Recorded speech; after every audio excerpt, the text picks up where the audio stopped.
semaine après ce grand rendez-vous, nous restons encore dans l'euphorie de la réussite de cet événement qui était, il y a quelques semaines, encore un défi, mais qui s'est concrétisé à travers cette réussite que l'événement a eue.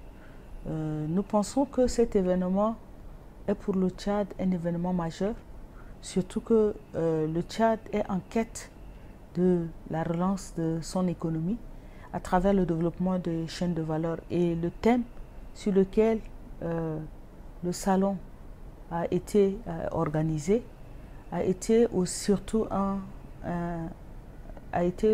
challenge, en ce sens que tous les acteurs des différentes provinces qui sont venus, des différents pays qui ont pris part à cet événement ont reconnu qu'il fallait enfin offrir ce cadre en Afrique. Pendant longtemps, il y a eu des salons organisés dans différents pays, mais celui-là, son caractère africain, donne le ton pour les prochaines années. L'agriculture, elle nous nourrit. L'agriculture est un moyen de survie parce qu'elle nous donne des ressources.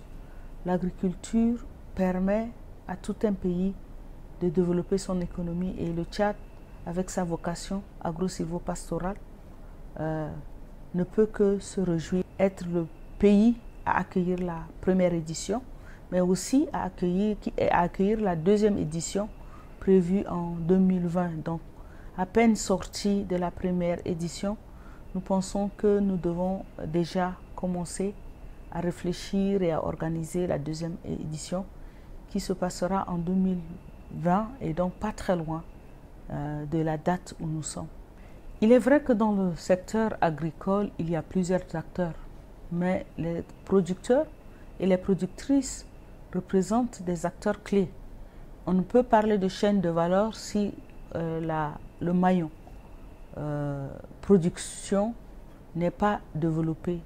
Et nous pensons que la forte présence des producteurs permet à la chaîne de valeur, aux différentes chaînes de valeur de se développer, en ce sens que les producteurs peuvent apprécier les opportunités qui s'offrent à travers la diversité des produits qui existent, la possibilité de rencontrer des acteurs venus d'ailleurs et d'apprendre de leurs expériences, mais aussi les producteurs ont l'occasion de rencontrer différents acteurs, des investisseurs qui peuvent s'intéresser à leurs produits. Donc, ce qui est important, c'est que nous retenons qu'après le salon de l'agriculture, nous avons des échos que des producteurs ont pu établir de la collaboration, du partenariat avec divers participants venus des différents pays. Et donc, cela constitue vraiment un résultat important du Salon africain de l'agriculture.